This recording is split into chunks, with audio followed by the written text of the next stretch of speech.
Hello shooter, आज हम बात करेंगे एयर पिस्टल के बेसिक कोर्स के बारे में। ओलंपिक शूटिंग स्पेयर में हम बेसिक कोर्स में क्या क्या चीज़ें सिखाते हैं, आज उसके बारे में हम बात करेंगे। सबसे पहले शूटर को ये पता होना चाहिए कि नेशनल चैंपियनशिप तक जाने के लिए कितने रास्ते हैं। यानी सबसे पहले हमारा टॉपिक होगा many way of national championships. फिर उसके बाद हम बात करेंगे एमिंग एरिया के बारे में कि हमें एमिंग कहाँ पर करनी है, क्योंकि जब तक हमें पता नहीं होगा हमें एमिंग कहाँ पे करनी है तो उसके बारे में हम बात करेंगे एमिंग एरिया के बारे में। फिर उसके बाद आता है टारगेट व्यू। जब हमें एमिंग एरिया करने आता है तो हमें पता होना चाहिए कि हमारा टारगेट व्यू में टारगेट किस टाइप से नज़र आता है। अब अगर हमें टारगेट किस टाइप से नज़र आता है हमें पता लग गया है, तो हमें फिर जब शूटर खड़ा होता है तो उसको स्वे आता है। तो अब स्वे को हमने किस टाइप से दूर करना है और स्वे किस टाइप का होता है और क्यों होता है उसके बारे में बात करेंगे। स्वे के बाद हमारे पास आता है कि साइड जो होती है उसको हम कैसे प्लेस करें सही जगह के ऊपर, क्योंकि साइड अप और डाउन होती है। उस अप और डाउन को हम किस टाइप से दूर कर सकते हैं वो हम टॉपिक लेंगे the side place area. Side place area में साइड प्लेस एरिया के बाद फिर हमारे पास सेटिंग आती है रेयर साइड सेटिंग की। रेयर साइड सेटिंग को करने के बाद हमारे पास फिर जो अप और डाउन शूटर का थोड़ा सा रह जाता है उसको हम बैरल वेट के साथ ठीक करते हैं। तो उसके बाद हम बताएंगे बैरल वेट के बाद कि how to achieve the score. आज हम बात करेंगे एयर पिस्टल शूटिंग स्पोर्ट्स के बारे में। एयर पिस्टल शूटिंग स्पोर्ट्स बाकी स्पोर्ट्स से कैसे डिफरेंट है और ये हमें क्यों करनी चाहिए, आइए मैं आपको बताता हूँ। एयर पिस्टल शूटिंग स्पोर्ट्स में क्या होता है कि इसमें सारे के सारे जो कंपटीशन हैं वो डिस्ट्रिक्ट से लेके नेशनल तक के वो सभी क्वालिफाइंग स्कोर के ऊपर डिपेंड होते हैं। इसमें जिस तरह बाकी स्पोर्ट्स में होता है कि फर्स्ट सेकंड थर्ड वाला ही आगे जाता है, इसमें उस टाइप से नहीं है। इसमें क्या होता है कि मान लीजिए आपका पहला कंपटीशन डिस्ट्रिक्ट है तो वो होता है, और डिस्ट्रिक्ट में अगर सीनियर कैटेगरी को हम लेके चलें तो सीनियर कैटेगरी में आपको 200 में से 160 स्कोर चाहिए। अब 160 स्कोर अचीव करने के लिए मान लेते हैं कि हमारे पास 100 शूटर आए हैं और 100 शूटर में से 100 के 100 शूटर ने ही यानी कि 100% जितने शूटर हैं उन्होंने ये सारा स्कोर अचीव कर लिया है।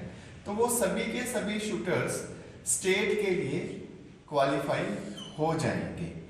ये जो अलग चीज़ है, जो डिफरेंस है, ये बाकी स्पोर्ट्स से शूटिंग को अलग करता है। आइए मैं एक चार्ट के द्वारा आपको समझाता हूँ कि डिस्ट्रिक्ट से नेशनल लेवल तक जाने के लिए हमें कौन कौन से अलग क्वालिफाइंग स्कोर चाहिए। सबसे पहला कंपटीशन जो सा है वो डिस्ट्रिक्ट का होगा। डिस्ट्रिक्ट में दो टाइप के शूटर आएंगे, एक तो मैन और दूसरा वुमेन। अब मैन और वुमेन शूटर भी अलग अलग कैटेगरी में हो जाएंगे। जो मैन होंगे वो सीनियर कैटेगरी में, जूनियर कैटेगरी में, यूथ कैटेगरी में और सब यूथ कैटेगरी में। और सेम ऐसे ही वुमेन शूटर है जो सा वुमेन कैटेगरी में, सीनियर वुमेन में, जूनियर वुमेन में, यूथ वुमेन में और सब यूथ वुमेन कैटेगरी का स्कोर। सीनियर मैन कैटेगरी का क्वालिफाइंग स्कोर 160, जूनियर मैन का 150 और यूथ मैन का 140 और सब यूथ का 120। वुमेन सीनियर वुमेन का 160, जूनियर का 150 और यूथ का 140 एंड सब यूथ का 120। जब शूटर अपनी अपनी कैटेगरी में ये स्कोर को अचीव कर लेते हैं डिस्ट्रिक्ट में तो वो स्टेट लेवल के लिए क्वालिफाई। डिस्ट्रिक्ट क्वालिफाइंग के बाद फिर स्टेट का कंपटीशन होता है हमारा। स्टेट में भी हमारे पास जो क्वालिफाइंग स्कोर है मैन का 345 और जूनियर मैन का 330 और यूथ मैन का 325 और सब यूथ मैन का 315। वुमेन का स्कोर 325, जूनियर वुमेन का 320 और यूथ वुमेन का 315 और सब यूथ का 305 स्कोर। जब ये स्कोर स्टेट में आप क्वालिफाई कर लेते हैं तो ऑल इंडिया के लिए क्वालिफाई हो जाते हैं। अब वो बच्चे जो यूथ और सब यूथ के हैं लेकिन वो स्टेट क्वालिफाई नहीं कर पाते, स्टेट में जितना स्कोर चाहिए वो उतना नहीं मार पाते, तो उन बच्चों को मायूस नहीं होना है, क्योंकि जो स्कूल के बच्चे हैं आपका स्कूल का एक स्कूल स्टेट होता है, सभी स्टेट वो कराते हैं। अगर किसी स्टेट में नहीं होता है तो अगर मान लीजिए वो उनका स्टेट में ही बच्चा 85% आईएसएस और एनआर में 75% अगर बच्चा मारता है तो वो बच्चा आगे all India Kumar Surendra inter school competition होता है, उसके अंदर पार्टिसिपेट कर सकता है। मान लीजिए कि ये बच्चा अगर ऑल इंडिया लेवल का स्कोर जो हमें ऑल इंडिया में चाहिए था 367, 360, 355, 345 ये मैन के स्कोर हैं। सेम ऐसे ही वुमेन के स्कोर जो हैं 355, 345, 340 और 335। अगर ये बच्चे इन स्कोर को अचीव कर लेते हैं तो ये अपनी एंट्री सीधा नेशनल में भी भर सकते हैं।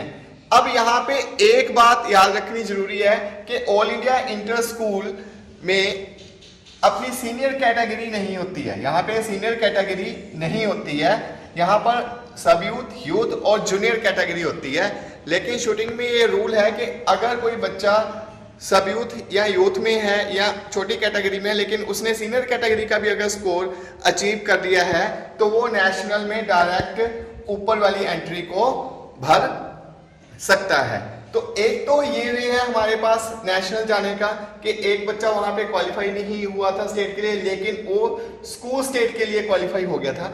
वहां से उसने ऑल इंडिया के लिए all India inter school KSS में गया और वहां पर उसने नॉर्थ जोन के लिए स्कोर भी क्वालिफाई कर और अपना नेशनल के स्कोर को भी क्वालिफाई कर लिया तो वो डायरेक्ट नेशनल में जा सकता है। अब जो दूसरी कंडीशन है कि सपोज कर लीजिए सिर्फ उस बच्चे ने अब नॉर्थ जोन के लिए ही स्कोर क्वालिफाई किया है, मतलब कि जो हमें स्टेट में क्वालिफाइंग स्कोर चाहिए था ऑल इंडिया जाने के लिए, क्योंकि नॉर्थ जोन जो है वो ऑल इंडिया के बाद होता है और north zone all India inter school KSS के बाद होता है।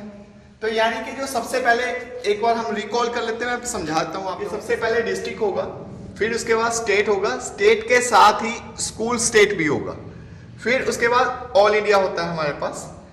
ऑल इंडिया के बाद हमारे पास all India inter school KSS competition होता है। All India inter school KSS competition के बाद हमारे पास नॉर्थ जोन होता है।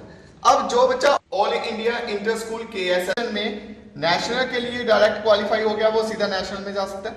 अगर सपोज कर लीजिए उसने वहां पे नहीं भी स्कोर मारा है तो उसका स्कोर नॉर्थ जोन के लिए क्वालिफाई हो गया तो वो नॉर्थ जोन में एंट्री कर सकता है। नॉर्थ जोन में अगर उस बच्चे ने फिर से जो स्कोर हमें नेशनल के लिए चाहिए था अगर उसको अचीव कर लिया है तो नॉर्थ जोन में नेशनल के लिए स्कोर वही चाहिए होता है जो हमें ऑल इंडिया में चाहिए होता है। ये स्कोर सेम होते हैं।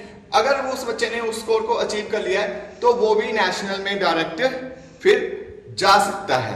तो अब नेशनल में जाने के कौन कौन से तरीके हैं एक बार रिकॉइल कर लेते हैं हम कि all India inter school KSS के बाद सीधा जा सकते हैं यहां पे क्वालिफाई करके, या फिर हम यहां से अगर all India inter school KSS बच्चा करता है और वो नॉर्थ जोन के लिए क्वालिफाई करता है और नॉर्थ जोन के बाद वो अगर यहां पर फिर दोबारा से वो वाला स्कोर जो नेशनल के लिए चाहिए उसको क्वालिफाई करता है तब जाके वो क्वालिफाई हो सकता है नेशनल के लिए।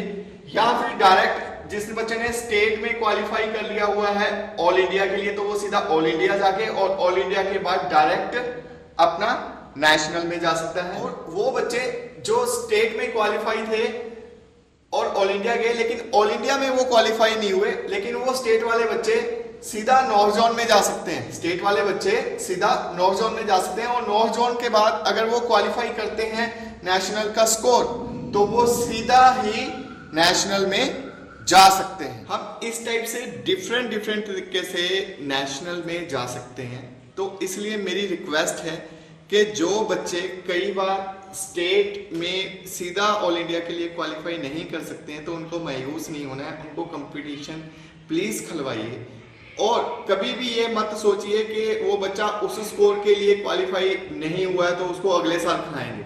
बच्चे के पास जितने कंपटीशन आप खिलाएंगे वो उतना ही निखर के आएगा, क्योंकि अगर आप देखिए, मैं आपको एक एग्जांपल देता हूं कि ओलंपिक में मेडल एक ही आता है, गोल्ड जो होगा वो एक ही होगा, सिल्वर होगा वो भी एक ही होगा, और जो ब्रॉन्ज होगा वो भी एक ही होगा। अगर हम ये सोच लें कि मेडल 3 ही है तो फिर तो शूटिंग करने की जरूरत ही नहीं। तो इसलिए प्लीज सभी बच्चों को खिलाइए ताकि उनकी जो प्रतिभा है वो निखरे। जितना ज्यादा आप खिलाएंगे उनकी प्रतिभा निखरेगी, क्योंकि कंपटीशन खेल के ही स्कोर को अचीव किया जा सकता है। Thank you. अब तक आप लोगों को शूटिंग स्पोर्ट्स के क्वालिफाइंग स्कोर के बारे में पता लग गया होगा। तो अब मैं आपको बताता हूँ कि शूटिंग स्पोर्ट्स में हमने एमिंग एरिया कहाँ पे लेना होता है। एमिंग एरिया हमें समझना इसलिए ज़रूरी है क्योंकि जब तक हमें पता ही नहीं होगा कि हम एम कहाँ पे करेंगे और किस चीज़ पे करना है तो हम आगे नहीं बढ़ सकते। ये हमारा पहला स्टेप है कि हमें पता होना चाहिए कि एमिंग एरिया हमने कहाँ पे करना है। ये हमारे पास टारगेट होता है शूटिंग में। इस टारगेट पे हमने कहाँ पे एम करना है, आइए मैं आपको एक वीडियो के जरिए पूरा एक्सप्लेन करता हूँ। आज का हमारा टॉपिक है कि एयर पिस्टल शूटिंग में हम टारगेट में किस तरह से अपनी पिस्टल की साइट को कहाँ पे रखें। हम ब्लैक के नीचे रखें, 5 पे रखें, 3 पे रखें, 2 पे रखें, कि कहाँ पे हमें रखना है और क्यों रखना है, कि जिसके कारण हमारा जो शॉट है वो बिल्कुल ठीक लगे। मैं आज आपको ये सब चीज़ें बताऊंगा कि ब्लैक के नीचे रखने पे, 5 पे रखने पे, 3 पे रखने पे हमारा शॉट कहाँ पर प्लेस होता है, और ये फिर शूटर को डिसाइड करना है कि हमने अपनी साइट को एयर पिस्टल शूटिंग में कहाँ पे सेट करना है। शूटर हम सबसे पहले एयर पिस्टल के टारगेट को समझ लेते हैं कि ये किस तरह से है। हमारा जो फर्स्ट रिंग है, जो पहला रिंग है, उसका डायामीटर, फर्स्ट रिंग का डायामीटर 155.5 है, और सेकंड रिंग का डायामीटर जो हमारा है 139.5 है, थर्ड रिंग का डायामीटर 123.5 है, और फोर्थ रिंग का डायामीटर 107.5 है, फिफ्थ रिंग का डायमीटर 91.5, सिक्स रिंग का डायमीटर 75.5, सेवन रिंग का डायमीटर 59.5, एट रिंग का डायमीटर 43.5, नाइन रिंग का डायमीटर 27.5 और 10 रिंग का डायमीटर 11.5 है। इसका मतलब है कि रिंग 1 का जो रेडियस है हमारे पास 77.75 और रिंग 2 का जो रेडियस है 69.75, यानी कि इन दोनों के बीच का जो गैप है वो हमारे पास 8 mm आ गया।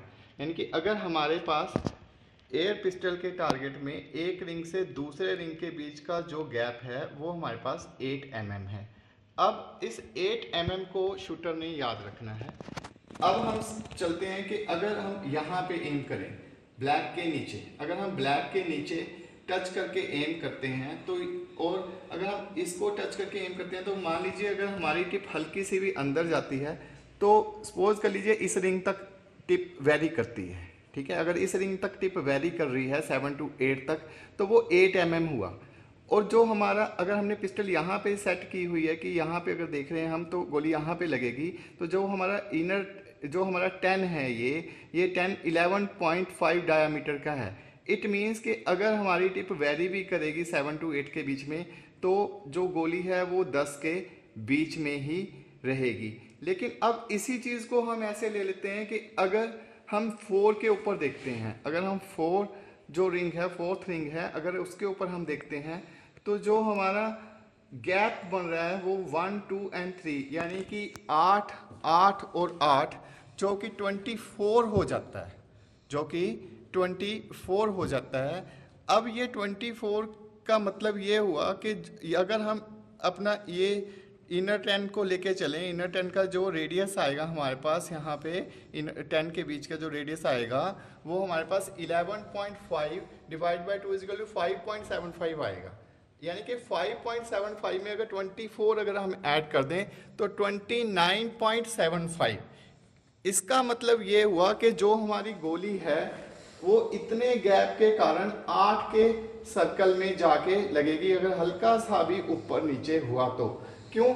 क्योंकि 9 का डायामीटर 27.5 है, इसका मतलब ये हो गया हमारे पास कि जो हमारे पास 29.75 आया, इसके कारण हमारी जो गोली है वो 8 के सर्कल में आ जाती है अगर थोड़ा सा भी वेरी होगा। तो शूटर को ये डिसाइड करना है वो जितना ये वाला कम गैप करेगा उसकी उतनी ही गोली अंदर रहेगी। अगर हम 5, 3, 2 ऐसे इसके ऊपर इतने गैप पे देखते हैं तो क्या होता है कि वो वेरी करता है कि सर हम अपने डायमीटर को कितना बढ़ा लेते हैं। इसीलिए अगर टच करके शूटर देखेगा इसको 7 पे और वो इतना ही उसका वेरिएशन गैप की रहेगी 8 mm की, तो वो और हमारा जो डायमीटर है इसका 11.5 है, जिसके कारण जो शॉट है वो 10 के बीच में ही रहेगा। ये शूटर ने देखना है कि उसने टच करके देखना है ब्लैक को या गैप देके देखना है, क्योंकि मैंने आपको मैथमेटिकली पूरा समझा दिया है कि किस टाइप से आपकी गोली कहाँ पे वेरी करेगी। Thank you. अब तक की वीडियो में शूटर्स आपको समझ आ गया होगा कि हमने एमिंग कहाँ पे करना है। तो अब मैं आपको बताता हूँ कि जब हम एमिंग करते हैं तो एमिंग करते हुए हमें टारगेट का व्यू कैसे नज़र आता है।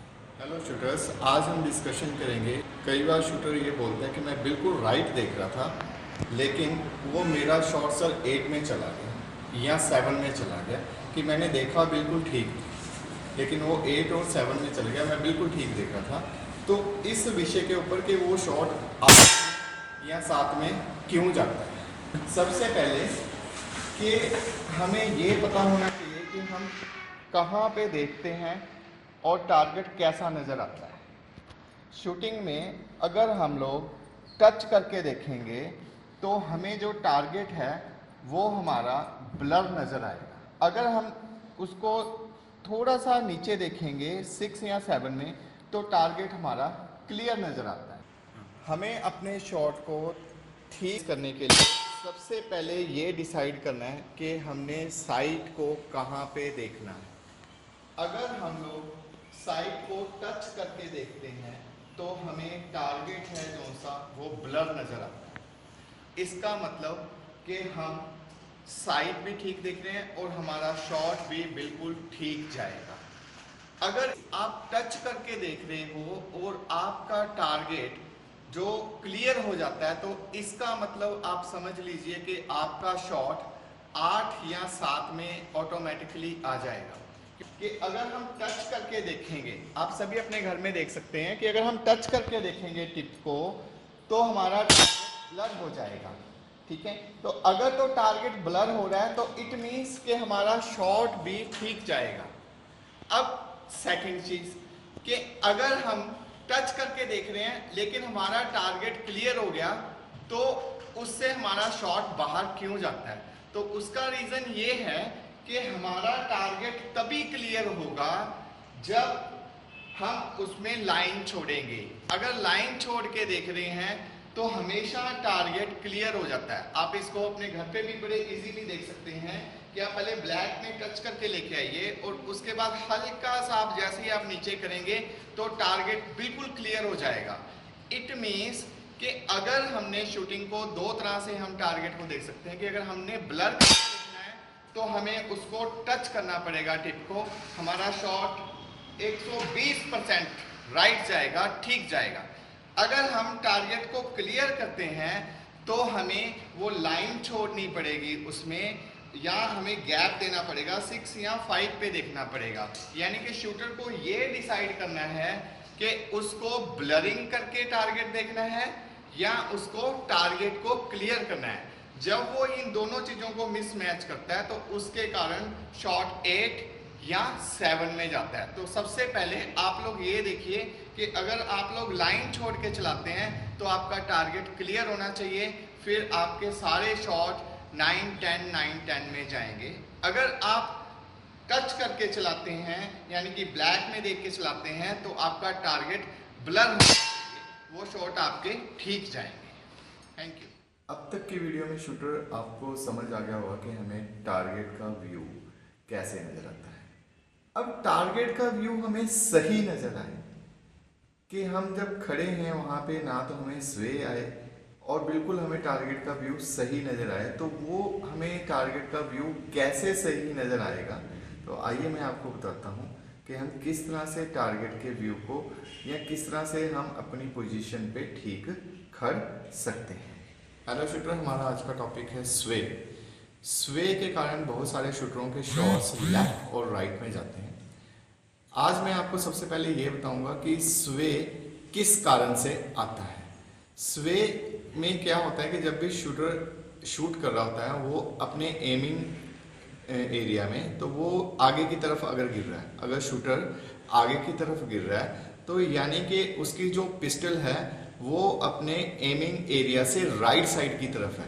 अगर उसकी पिस्टल राइट साइड की तरफ है तभी वो अपनी पिस्टल को खींच के लेके आता है और आगे की तरफ गिरने लगता है, उसका स्वे आगे की तरफ आता है। और दूसरा क्या होता है कि कई बार शूटर पीछे की तरफ गिरता है। अब शूटर पीछे की तरफ कैसे गिरने के कारण क्या होता है कि उसकी जो पिस्टल है वो लेफ्ट साइड में है, वो लेफ्ट टू राइट साइड में खींच के लेके आता है, तो ये सेकंड टाइप का स्वे हो गया। अभी मैंने आपको ये बताया कि स्वे क्या होता है और क्यों आता है। अब मैं आपको बताता हूँ कि स्वे को हम किस टाइप से दूर कर सकते हैं। स्वे को दूर करने के लिए जब भी शूटर एमिंग एरिया में जाता है, अपनी पोजीशन लेता है, तो पोजीशन लेने के बाद शूटर ने ये देखना है कि उसकी पिस्टल ऑटोमेटिकली वहाँ पे आ रही है जहाँ पे वो एम करता है। तो जब अगर शूटर देखता है कि हाँ मेरी पिस्टल वहीं पे आ रही है जहाँ पे मैं एम करता हूँ, तो उसको चेक करने के लिए कि सचमुच उसकी पिस्टल वहीं पे आ रही है जहाँ पे उसका एमिंग एरिया है, शूटर ने क्या करना है कि जो उसका लेफ्ट पैर है, अपने लेफ्ट पैर को थोड़ा सा पीछे करेगा। जब वो अपने लेफ्ट पैर को थोड़ा सा पीछे करेगा तो वो देखेगा कि जो उसकी पिस्टल है वो लेफ्ट साइड को मूव हो जाएगी।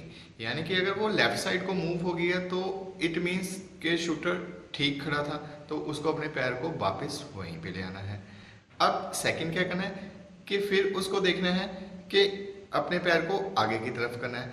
जब वो पैर को आगे की तरफ करेगा तो उसकी पिस्टल राइट साइड को मूव करेगी। अगर उसकी पिस्टल राइट साइड को मूव कर रही है तो इट मीन्स वो पहले वाली पोजीशन पे ठीक खड़ा था, तो उसको वही पैर अपना पीछे कर लेना है। ये तो उनके लिए हो गया कि अगर शूटर को लग रहा है कि मैं सही जगह पे खड़ा हूँ, कि उसको कैसे चेक करना है मैं सही खड़ा हूँ कि नहीं खड़ा हूँ।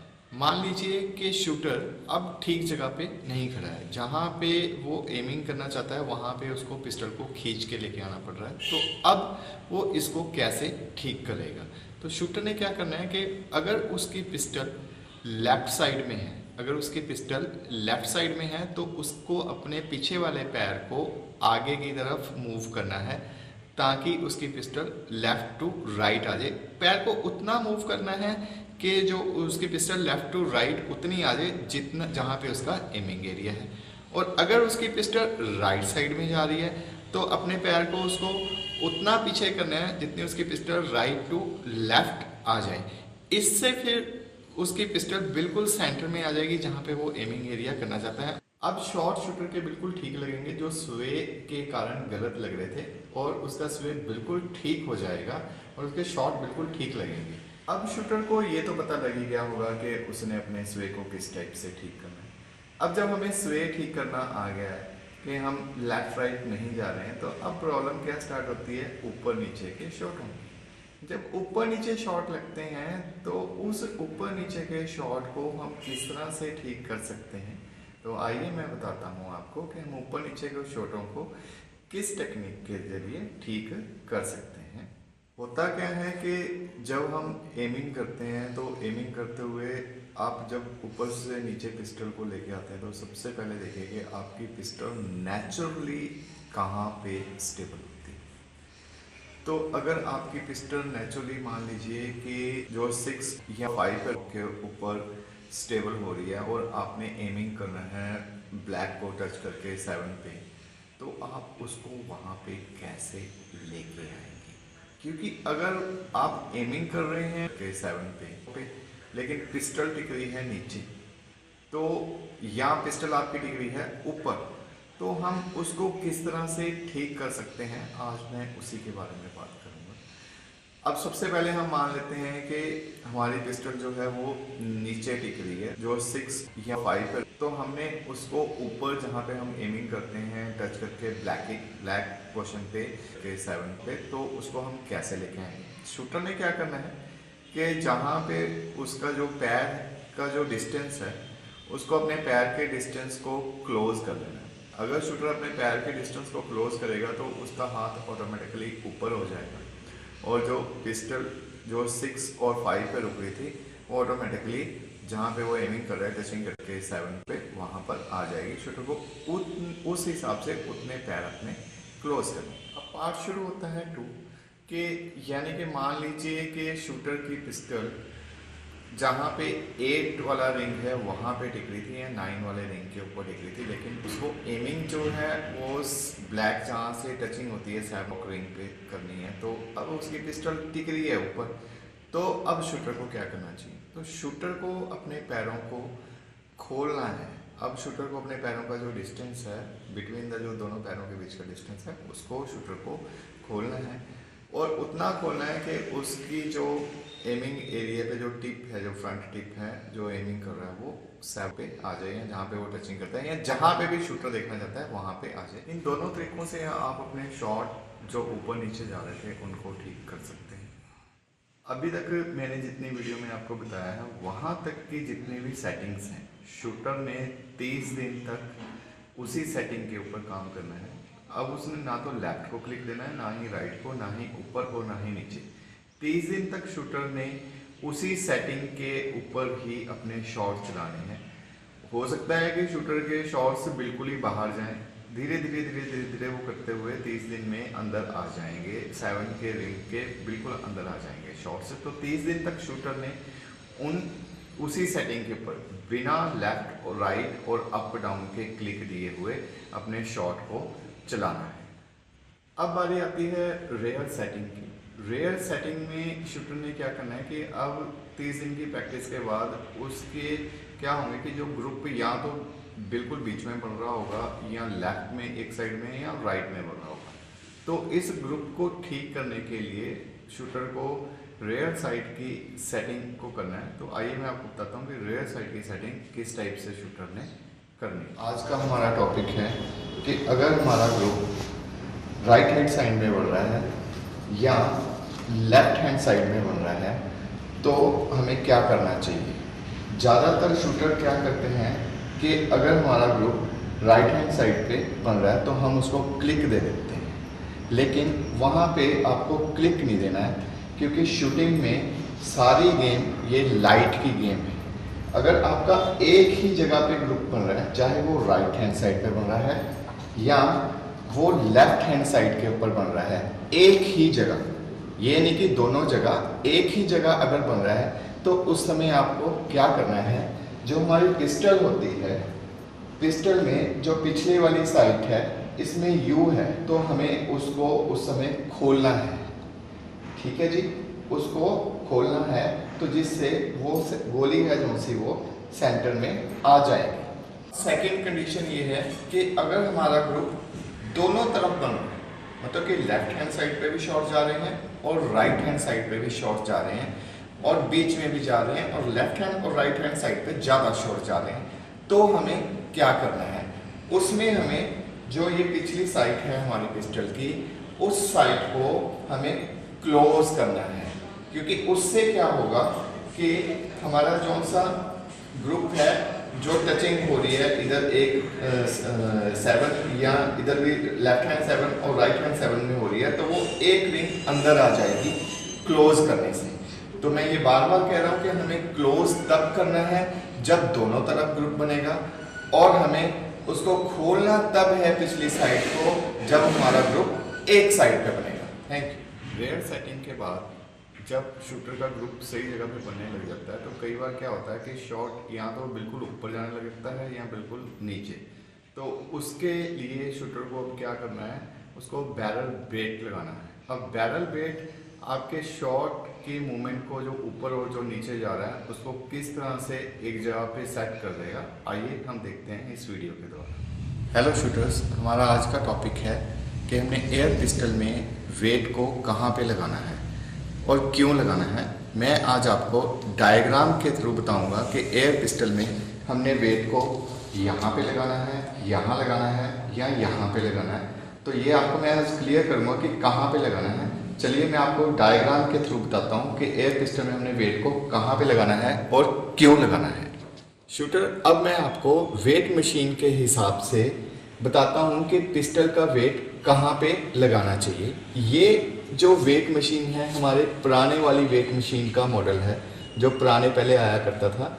अब ये इसलिए मैंने चूज़ करी है कि जो हमारी पोजीशन है पिस्टल में भी हम क्या करते हैं, ऐसे ही होती है, ठीक है। ये सेम ये वाली जो पोजीशन है हमारी वो यही बन गई है, ये पूरी पोजीशन यही बन गई। ये समझ लीजिए कि हम खड़े हैं या आप खड़े हैं, शूटर खड़ा है ये, और ये पिस्टल शूटर ने हाथ में पकड़ रखी है। ये पूरी जो पूरा बॉडी हाथ है ये, और ये पिस्टल है हाथ में। तो इस मॉडल को अगर हम देखें कि पुराने जो हमारे पास ये वेइंग मशीन थी, वेट मशीन थी, उसमें अगर हमने 10 किलो का वजन करना है तो 10 किलो के वजन के लिए हमें यहाँ पे 10 किलो का वेट नहीं डालना होता था, वो हल्का सा वेट होता था जो कि इस वजन के पूरे बराबर आ जाता था। तो इसीलिए मैं ये वाली जो वेट मशीन है उसका एग्जांपल आपको दे रहा हूं कि जो हम पोजीशन बनाते हैं एयर पिस्टल में, और उसका वेट अगर हम यहाँ पे लगाते हैं फ्रंट टिप के बिल्कुल पास, वो इस मशीन के लॉजिक के साथ काम करता है कि अगर हम बिल्कुल फ्रंट पे लगाएंगे तभी वो पूरा बराबर होता है, जबकि वो वेट हल्का सा होता था। और यहाँ पे भी ये वेट बिल्कुल थोड़ा है। तो अगर शूटर यहाँ पे मतलब कि फ्रंट टिप के बिल्कुल पास अगर वेट लगाएगा तो वो वेट बिल्कुल ठीक लगेगा, और उसकी जो बैलेंस है, जो एयर पिस्टल का जो बैलेंस है वो बिल्कुल एक्यूरेट हो जाएगा। अभी शूटर मैंने आपको इस डायग्राम में बताया है कि हमें वेट आगे लगाना है और वो बिल्कुल एक्यूरेट होगा। अब मैं चलिए आपको बताता हूं दूसरे डायग्राम के मुताबिक कि हमें पिस्टल में वेट सेंटर में क्यों नहीं लगाना है। आप ये देखिए कि जो ये वाला जो मॉडल है ये बहुत पुराने वाला है, ये विंग मशीन का। ये क्या है कि इसमें अगर मेरे को यहाँ पे 10 केजी रखा हुआ है तो इधर भी मेरे को 10 केजी का जो वेट है वो रखना पड़ेगा। लेकिन ये किस सिद्धांत के ऊपर काम करता है कि वो हवा में होना चाहिए, यानी कि अगर तो शूटर हवा में है तो अगर वो सेंटर में वेट लगाएगा तब तो ठीक है, लेकिन तब भी उसको उतना वेट लगाना पड़ेगा जितना उसका वजन है, ठीक है। तो क्योंकि ये जो सेंटर वाला वेट है वो हवा में काम करता है, और हवा में भी तब काम करेगा एक्यूरेट जब वो जितना वेट इस साइड है और उतना ही वेट इस साइड होगा। यानी कि अगर यहाँ पे 10 किलो का वेट है तो इस साइड भी 10 किलो का वेट होगा। इसीलिए सेंटर में वेट कभी भी नहीं लगाना चाहिए। अगर शूटर को वेट लगाना ही है तो पिस्टल के बिल्कुल आगे वाली टिप पे लगाना है, पुरानी वेइंग मशीन के मुताबिक। क्योंकि अगर शूटर को अच्छी तरह से समझना है तो इसको किसी भी आटा चक्की के ऊपर जाके देख सकते हैं, वहां पे पुरानी वेइंग मशीन होती है कि आप उसके ऊपर अगर 10 किलो या 20 किलो रखेंगे तो वो छोटा सा वेट होता है जो 10 या 20 किलो को बराबर तोल देता है। और हमारी शूटिंग घर से ही स्टार्ट होती है। ये छोटी छोटी चीजें हैं जो हमें बताते हैं कि हमें किस टाइप से किस चीज को करना है। Thank you. अब ये सारी सेटिंगों के बाद अब बारी आती है कि शूटर को अपने स्कोर को अचीव कैसे करना है। तो ये बेसिक ट्रेनिंग का लास्ट पार्ट है। इस लास्ट पार्ट में हम बताएंगे कि how to achieve the score. अब इस स्कोर को कैसे अचीव करते हैं आइए समझते हैं इस वीडियो के द्वारा। शूटर्स, हमारे व्यूअर्स ने पूछा है कि किसी स्कोर को असीं अचीव कर सकते हैं।